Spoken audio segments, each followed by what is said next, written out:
My name's Scott Prince. I'm an SE at 7signal. I'm going to be walking you through some of the software that we have through our analyzer portion. I just want to go back and we're very excited here to be at Wireless Field Day. It's a very good event. We too, I saw this when the last Wireless Field Day when Aruba was presenting, and I've since gone back and watched all the videos prior to that. So it's a very exciting event and interesting to see all the vendors participate. We're going to focus on a couple tabs in our product today, just to keep the demo a little short and to let VP get back to the other presentation. So I'm not going to do a full product demo, as some of you might have already received that. So right here, we're looking at our single SLA tab. And what we're trying to gather from this right here is trending our network, not getting sampling of data. It's important to know that when you walk around for a short period of time and gather information in a certain area, it's quite possible that when you leave that area, it's already changing, in the process of changing. So with our system, we really try to focus on trending the network, seeing the flow, daytime, nighttime trends. It gets a better picture of what we're trying to actually gather. And we break this down not only by network, as you can see here. I'd also like to point out too, and I forgot this, but I'd like to thank Keys, Prong, and Avons for providing some of this data for us. So we're looking at this SSID, and we kind of separate this into two categories as well. We separate into accessibility. So am I able to actually connect to a network, which are the four columns there. And then the data quality. What's the quality of my network once I'm attached to that network? So these are very important because it's all about how the user perceives the network and what they're able to actually push through that network. So we're looking at beacon availability. We're looking at the ability to attach to an access point. Then we get farther down and we start looking at latency, packet loss, throughput, everything that affects the performance of a client. So this is a network view that we're looking at. Now we can go and say, okay, well, we're seeing some discrepancies in our network portion. Let's change our aggregate to be, per AP view, which is another unique perspective.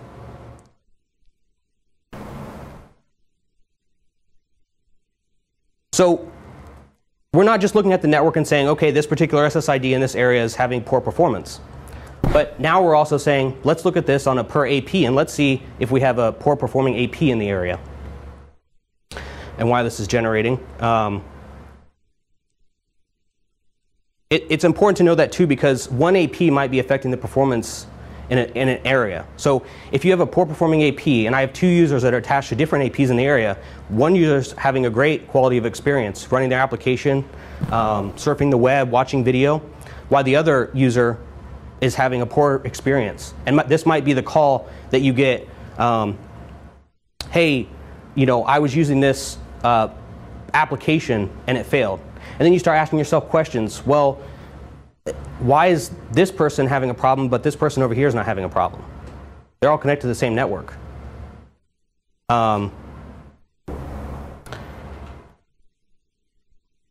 This is also running on a local database on a virtual machine. This is much quicker in the actual environment. I just want to point that out. But so it's already starting to change, and we can start to see here the different colors of performance on a network level and then a per AP level.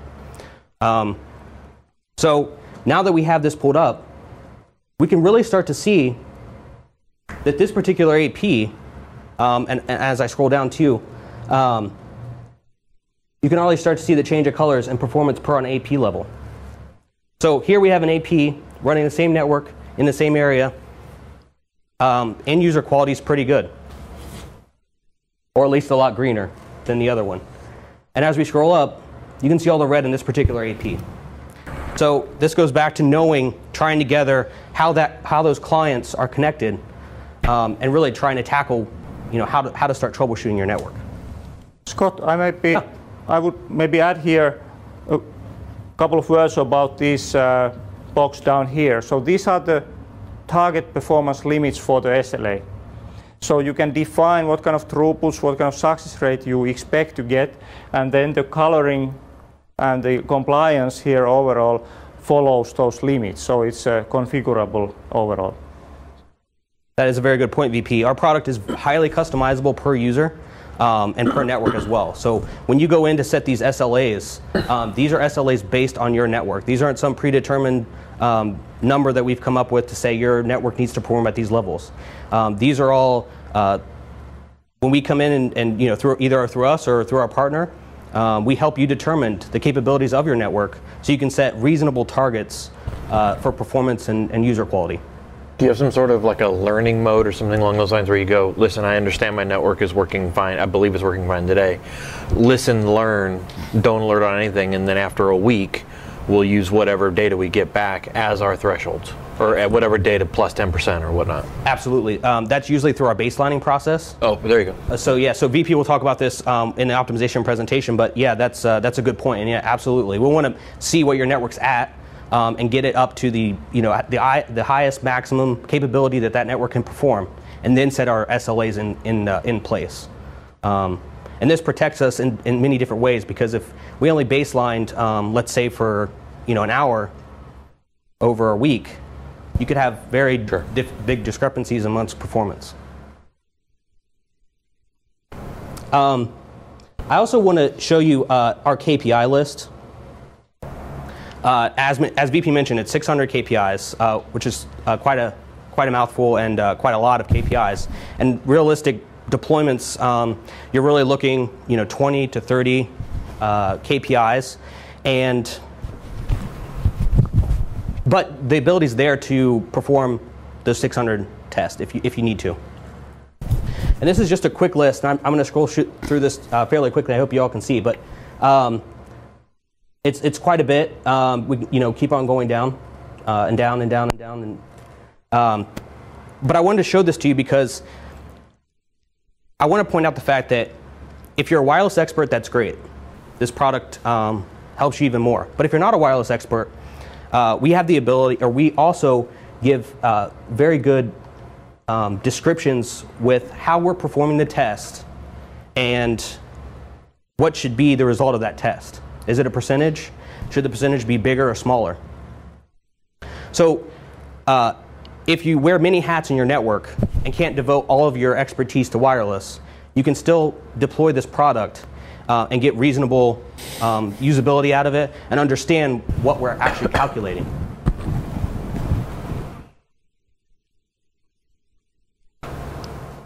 So I'm going to move to our end-to-end tab. And this is where it really becomes interesting, because this is the actual ability of what we can push through our network. So it used to be in the older wireless days that it was just about coverage. And I think Chris pointed out that warehouses, right? That was the design is you walk around and make sure you have a neg 60 or a neg 70, and then you pull the report out and you're good to go. And nowadays it's really about the capability of what bandwidth's available and how do I use that bandwidth amongst my environment, and what are my clients able to actually push through my network. In higher eds, they have Netflix, Xbox, they have can sit down in a cafeteria and watch Netflix on their laptop while they're playing a game on their iPhone, while they're sending email on their tablet. So it really is important to understand that throughput capability. We also can break this down on an AP level and on a per network level as well. So we can see the throughput capabilities of network view, or throughput capabilities of a per AP view. And what I have on the screen right now is a per AP view. So right here we can see that for the majority of our access points that we're monitoring in this area have decent quality of throughput, except a couple APs down here. So this is where, as I pointed out in our SLA, this is where you really start understanding that even though 90% of my users in this area are complaining, there's a chance that users are having bad experiences on this. And this would be the trouble of only having a snapshot view when you start troubleshooting. So unfortunately, we'd like to be everywhere at all times monitoring the network, but with wireless, that just it's not capable. So you respond that on a reactive basis. You work on projects on the other time, and then as soon as a wireless problem happens, you gather all your tools and you walk out to that space, most likely then the problem is gone. So this is important why we have the ability to gather data over a period of time and develop statistics to back that up. And it also makes an actionable item plan for us to say, okay, we have two APs that are having issues. Let's figure out, let's go in, and now we have a direction to troubleshoot. So there's our download throughputs, our upload throughputs, both, obviously download and uplink, so we can see pushing and pulling. MOS scores as another thing, and this goes back to our trending of application layer statistics. So latency, VoIP scores, packet loss, throughput. These are all things that affect the user. So even if you don't have a voice-designed network, voice is still a very good metric to look at how your network's performing. So if your voice is good in your network, then data clients should have no issues. So we can see VoIP scores. So if you have this deployed and you see high levels of VoIP performance, then data clients are going to be just fine. And we do uplink and downlink in that as well. So we see talking and listening. Moving on to jitter. These are also metrics that a typical person doesn't think of when they're troubleshooting. Everyone wants to kind of rush to that physical layer. And the physical layer, we believe the physical layer is a very hard measure to troubleshoot, specifically if you're not always in that area. So you can have interference, but what is that interference? How is that interference hurting my network or helping my network, or vice versa? So if we can understand and get our application layer metrics up, then going back to client performance and how we can simulate, or how we look at clients and saying, you're not specifically looking at this client to say how he's performing, but you know that your network's capable of performing this way. So at that point, it's on a per client. And we can look at those passive measurements to help that as well. Packet loss and then latency. Kind of touch on all those, so I'm going to move on. We also talk about the frame delivery as well. So this goes into looking of how well the clients and access points are communicating with each other. And it's important to know that if I was only having a snapshot view, then I could walk out and say, this area, I have a laptop, I'm walking around, I have connectivity, applications are running good, off to the next area. But many times organizations are split up into silos, to which one piece of the organization doesn't know what other piece is doing.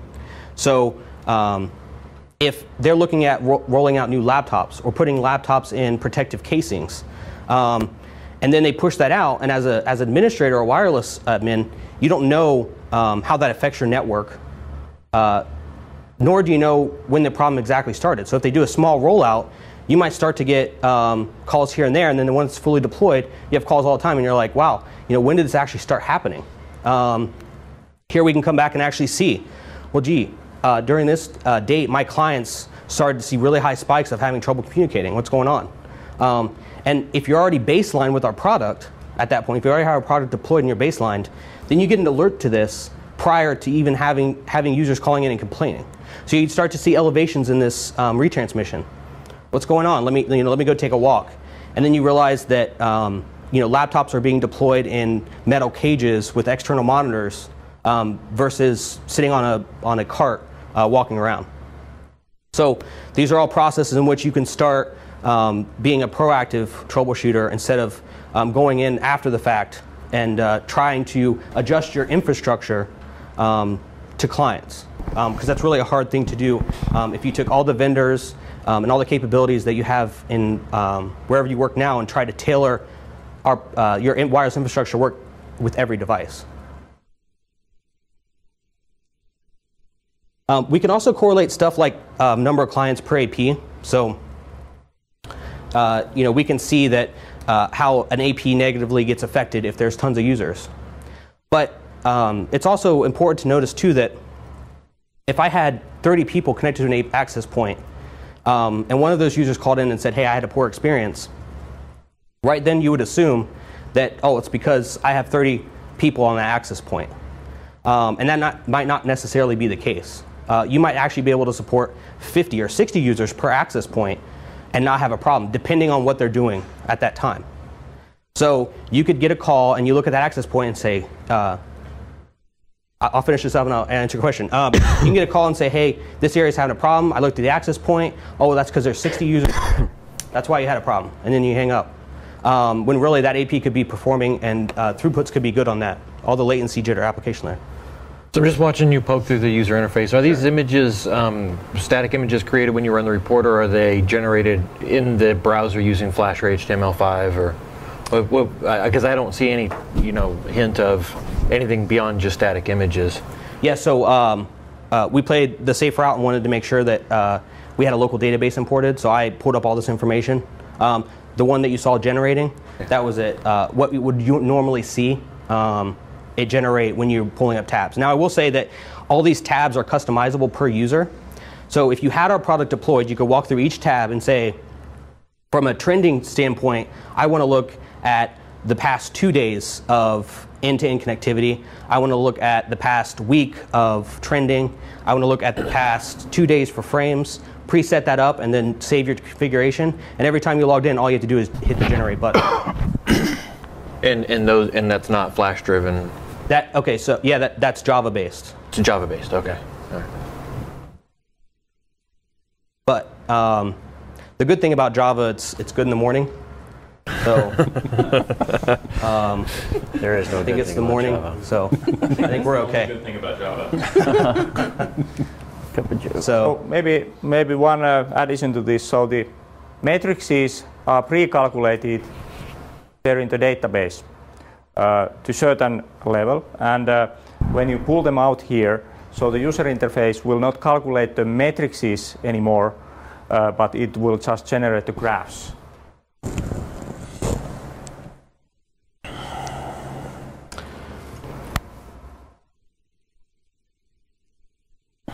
I didn't show you the KPI list when I first broke this down, but we break this down into subcategories, unlike our single SLA. So when you go to this frames category, we break this down for you into subcategories to kind of help you along of what you kind of want to measure. So accessibility, data quality, volume, utilization. You can kind of get a good idea of where you want to go than just looking at a long KPI list and saying, okay, what's important here? So I just wanted to point that out before I move on.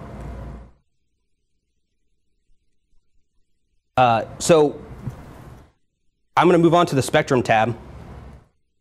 And even though we look at layer 7 down for our troubleshooting, it's still important to see our perspective on spectrum analysis. Because once again, when you walk out to an area, you're getting a snapshot of that spectrum at that time. Or if you have an overlay product already, that overlay product most likely already providing wireless services to clients, is still only providing snapshot information of wireless spectrum because it has to service clients. So the nice thing about our product is that it's not servicing clients. So it can spend more time looking at metrics, calculating stuff, seeing spectrum. Doesn't have to worry about servicing clients. And typically on a spectrum analysis, you're going to see this type of view, these high value averages. So when you're looking at full duty cycles and they spike up, you're going to see that high average. So we see that as well. But what's nice about our product is we can go in and change this to also a per antenna view. And this goes back to generating actual data here. Pull it up.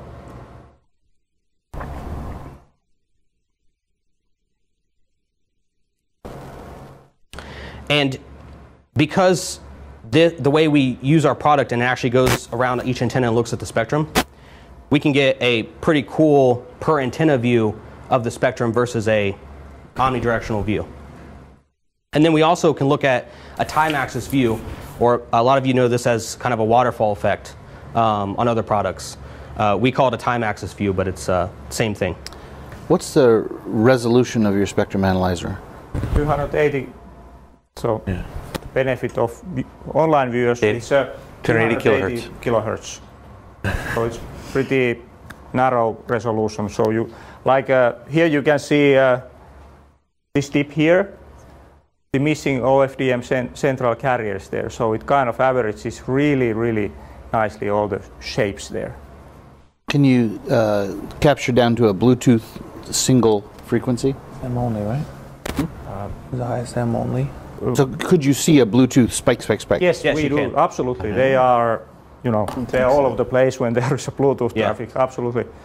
And then you can time-wise focus on certain time, certain antenna, get the graphs by the antenna. So you can kind of point out and see where is it coming from. So how do you show a visualization of the 7 antennas? I'll get to that. Well, I was just leading. I was just leading you. You're leading me on. Yep. We're gonna get there.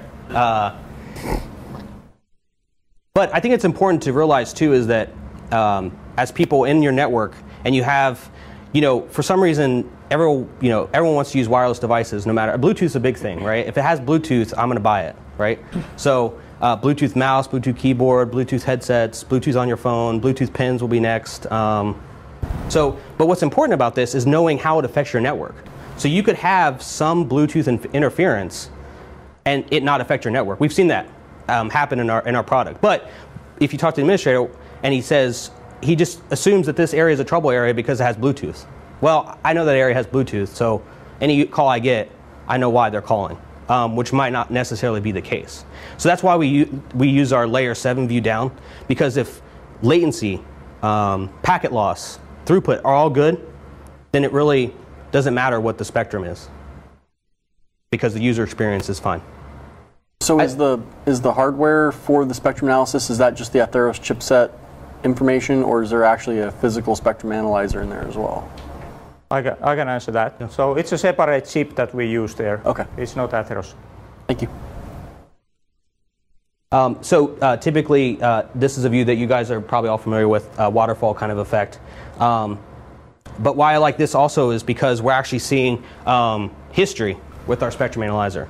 So we can walk through, and why we might not be able to capture that while we're walking around, I can sit at my desk and pull up, wherever I have my eyes, I can pull up all the spectrum that I have and sit right there and work on other stuff while I'm looking at spectrum. So it eliminates the need to start doing these walkarounds and really let the person that buys our product do what they need to do, which is design wireless, learn about new wireless technology, deploy wireless, and less on troubleshooting those specific areas. So I think getting a ton of data back out of the platform is really, really great, but at the end of the day, you still have to understand how to read a spectrum analyzer. Right? Yeah. Are there, I guess what I'm looking for is, are there some sort of expert tips or hints or tips, like if you see an analog video camera spike, hey, not only is there a spectrum analyzer waterfall view that shows it, but something that says, hey, that's a video camera, or hey, that's a fill in the blank, you should be looking for this. This is kind of, optimization is going to kind of cover that, but. Yeah. Okay, then I'll. And something else as well later. Okay, very good. Yeah, so really, the part of the demo is just to show you the capability. Very good. And really not start breaking down the technology right now. Along those same lines, is there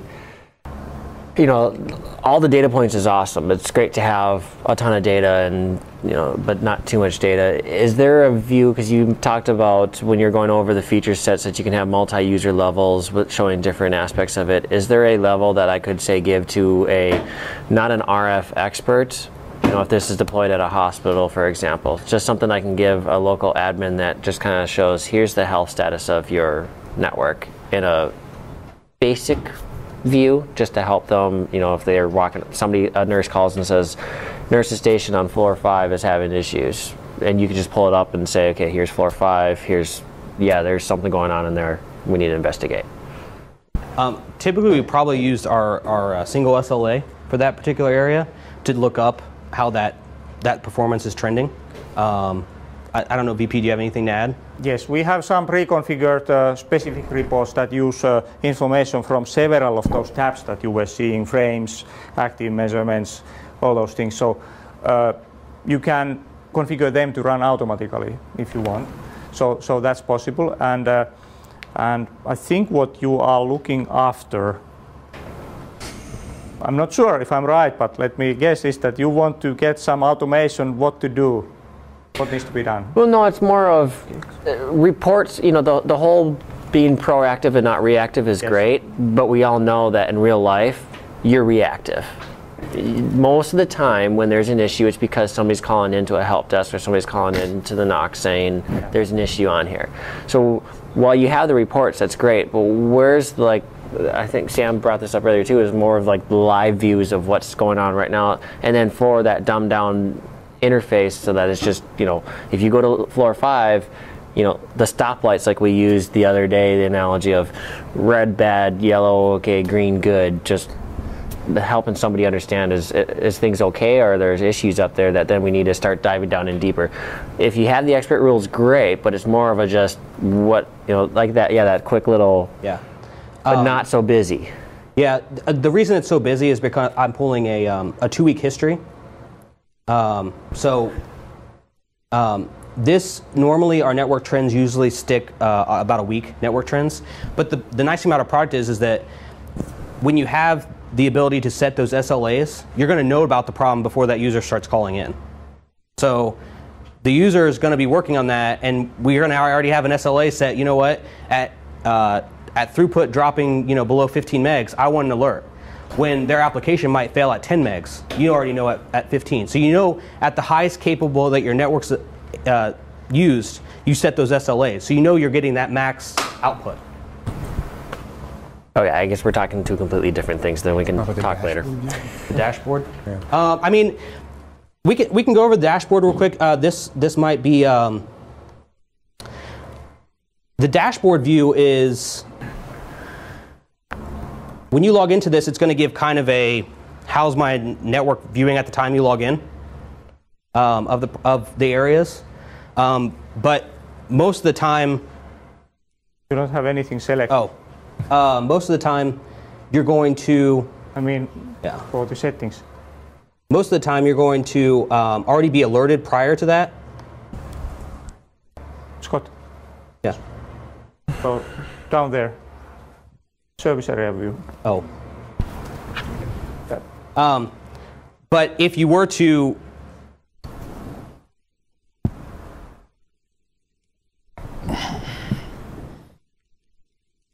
Oh, that's the latest view of the network, and this is offline database. So we can't trend that. So this is the online view, but Yeah. this is a local copy on Scott's virtual machine. So we are. So if you logged in, you'd see kind of on a per SSID basis, and then also you'd start to see the reds, the greens, the yellows. But really, we try to focus on that to eliminate those calls altogether. Is what we're trying to get away from. Not to be responsive to those, to get ahead of the project, and don't even have users call in. Going back to the maps, so there was a couple of questions about orientation of our eyes and how we can also, how we know what north, south, east, and west is. So we offer this ability to load maps of where the user is deploying their particular product and place this on. This is like a flat image. It's not meant for heat map purposes. What it's meant to show is a visualization of areas of problems. So if I generated this and I saw this particular AP here in a yellow state, basically that would indicate that anyone that's on that AP that's running those particular metrics, so if it's voice, if it's beaconing, is going to have issues. Not meant for a heat map. But when we look at spectrum view and we say, we see high interference from antenna 4 and 5, what we can do is actually come in here and show that antenna view, and I'll take out the APs just for the purpose of you guys being able to see that. But we can actually see different directions in which different interference is coming. So if you have a couple eyes in the area, which most individuals have, you can kind of say, okay, I'm seeing high interference from I1 on antennas 4 and 5, and I'm seeing high interference on antenna or I2 on 1 and 2, and you kind of put together, and that gives you a good idea. It could be an office, could be a cafeteria, a place in the cafeteria, could be a dorm room, but at least it gives you proximity of where that is. So that being said, does the end user of this dashboard have to do that triangulation and like figure out it's being reported from this, that, and the other thing, so it would be most likely here? Yeah, if there was another eye here, and we saw it from antennas 2 and 3. Or would the system say it's the probability is based upon, I've already done the metrics, being the system, I've already done the metrics, its probability is here? Or does the end user have to go, okay, this one says this one, and do the compass themselves and figure out where? Kind of line up the lines, okay. yeah. So, quick question and comment. This also gets into the area where I kind of struggle, being a big Cisco customer. Not that I'm in love with clean air, but we bought and paid for it. Yeah. This is one of those areas where it's like, okay, the word overlap comes to mind, or duplication of services or features or whatever, however you want to couch that. But especially when you get into mapping, a lot of work goes into putting in the maps and all of that, depending on how you use WCS. Now you've got another place where realistically you want those maps. The visualizations are worth the effort of getting them in there, but now you're doing that in 2 places. Quite frankly, I do really struggle when I see this. That was bought and paid for, already got it. This looks really, really neat, but how do you get to the point conversationally where you can say, and this is why it's worth getting into that sort of overlap, or this is where we pick up where they leave off? I mean, how do you bring clarity to that conflict? So without being, super vendor specific, obviously, but it's important to know that wireless manufacturers still have their main purpose in life is to offer access to their infrastructure. So the technologies that they use are persistent type of interference, persistent problems. So with our system, it doesn't have to, if it's persistent or it's not persistent, we're still going to pick it up. So I think it works great in the fact of saying, I have an automated system that will recognize persistent interference and make adjustments as it sees fit. But it's also important that you should also be aware of those changes and how those network changes are affecting your network. So, right, but at the same time, the non-persistent, I mean, there's so much transient stuff. Everybody's walking around with a bazillion devices, as you pointed out with the Bluetooth. At some point, it becomes just this wall of overwhelm. Stuff you can't do anything about. It's just there. Yeah, it's impacting your network, but you're not going to position somebody at the door saying, everybody turn off your Bluetooth because that's what will make our network better. I mean, it just doesn't work that way. So again, where do you find the balance of, not only not too much overlap, what you already bought, but just not being bombarded with the very things that you're trying to measure that you can't do anything about? I can answer that one. Okay. So the key here is the key performance indicator, and the metrics is that matter most. Throughput, performance, packet loss, jitter, latency. And if you look at your network at the application layer, it performs well. You expect that, and you know that the radio layer is providing sufficient quality there. And we have met and heard this issue with several customers that yes, we have spectrum analyzer, we get this long list of rows, and we have this long list of Bluetooth and whatever devices, but are they, key question is that, are they impacting the quality of my user experience, and how much? And with these active measurements, we know if they are an issue or not. So I think that way, that helps to point out what's impacting the performance most when you look at the application layer, rather than try to conclude from spectrum analysis how well is my networking serving end users. That's extremely difficult to do, impossible in practice. If I have a clean spectrum or I don't have a clean spectrum, I have a messy spectrum, do I have connectivity? It doesn't tell you that, even that can any of your clients even connect to the network? So the key is really here to start from the application layer and then dive into the physical lower layers, figure out what's the bottleneck, and then optimize there and verify again back at the application layer that the changes have improved the network performance. And I don't also, know if this helps, but this is how we see it happening. When there is interference, the packet loss, jitter, they look terrible. No, it does help, but at the same time, I'm thinking in my mind the whole Cisco air quality index. Yeah. You know, not that you said it, but this kind of says that's essentially worthless. you know, our spectrum isn't the focus of our product. It's a byproduct of that. Yep. So the reason we have it in there is to show that because we need that to understand when we're looking at layer 7 to layer 1. If our layer 7 metrics look good, then like I said, there's no reason to go to layer 1. But unfortunately, there are problems with spectrum. So if we start to see that, that's where we need our spectrum analyzer to fill in that gap, so we can start looking at that physical layer from our perspective. So that's the main reason why we have it. Okay. Thank you. Mm-hmm. So that's kind of the the portion that we want to cover with our demo today. So I'm going to hand it back to VP, and he's going to actually. I just had a thought.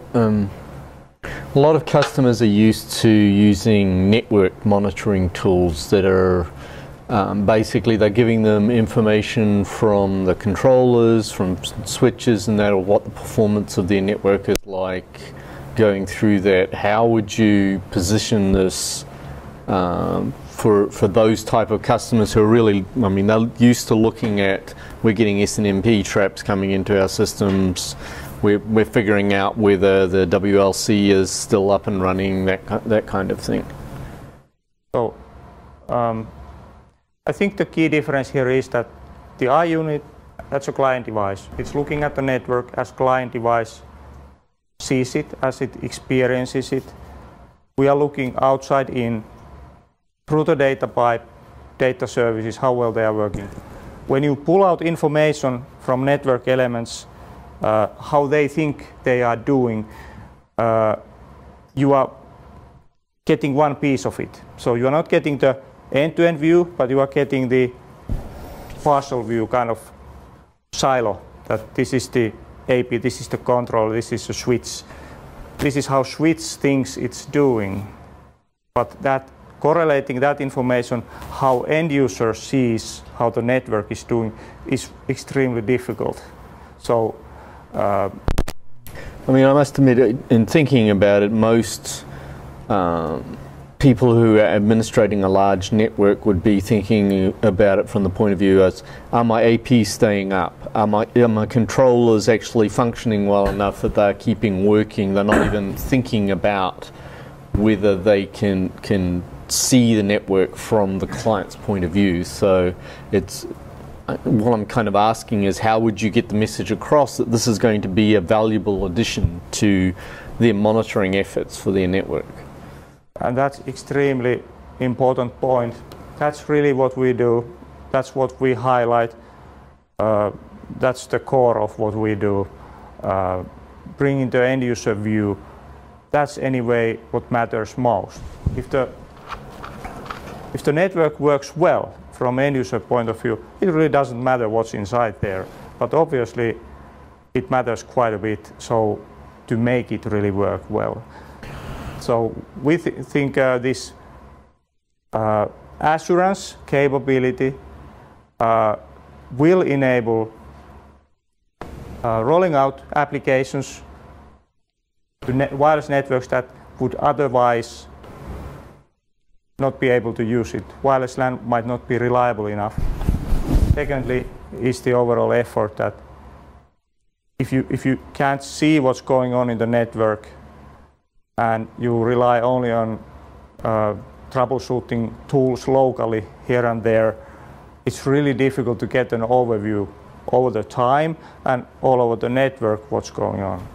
So we think that this performance management, service assurance are really key for the wireless LAN in the future to become even more reliable, wider use technology. Yeah, I see value in the product in the sense that you could baseline a network, right? But for me, from a healthcare perspective, I manage 10,000 clients, and generally my pain point is the client, right? And we have a ton of overlays, and we get alerted through various platforms. And our biggest problem is the client itself, and having the ability to troubleshoot the individual clients. And how do you guys fix that problem? If I have 500 different clients, right? I mean, your device is a particular client, right? Mm-hmm. So your device may not experience the same problem as my Apple devices or my other Intel devices. I mean, how do you help me with that? Because I think I have a good network, right? My baseline is good, and all my other clients are good, but this particular client isn't. So is there any advantage to deploying your system to help me with that? I'll let you answer part of it, but I just want to go and say, we still collect passive data from clients, so we can still break that down into like a vendor specific or particular MAC address and look at the individual client level and see how they're functioning. I think one of the hardest things about hospital and higher ed is the BYOD thing, not having the direct ability to control driver sets, devices, for people bringing on their own equipment. So what you can do as a administrator is make sure that the devices that you can control, you make those work as best you can with your wireless infrastructure, and by also learning how different devices are performing in your environment. So we have a particular client that knows that every September a certain device gets released, and they usually have issues with that device on their wireless network. So they're using our system right now to test some of those new capabilities of that, to see how that is going to affect their wireless, and if necessary, make adjustments to help those clients specifically. And then if you had anything to add, VP. I think that's a good answer. So all this focus on emulating a client device and getting performance out of that client device back, at least in the Cisco-centric world, right? Cisco developed CCX extensions to overcome numerous performance issues with clients. Are you attaching and supporting CCX extensions from your eye in order to visualize the benefits that we believe we're realizing back to our clients? Like in an enterprise that says you must have an Intel whatever with this version of driver that supports CCX version 4, right? If you're not revalidating with those extensions back into the infrastructure, then you're not getting a good representation of what you've paid for. At least as far as the infrastructure is concerned. Are you doing that? And then as a follow-on question, are you then maybe turning those back off so that you can see the difference between the two from an end device performance validation?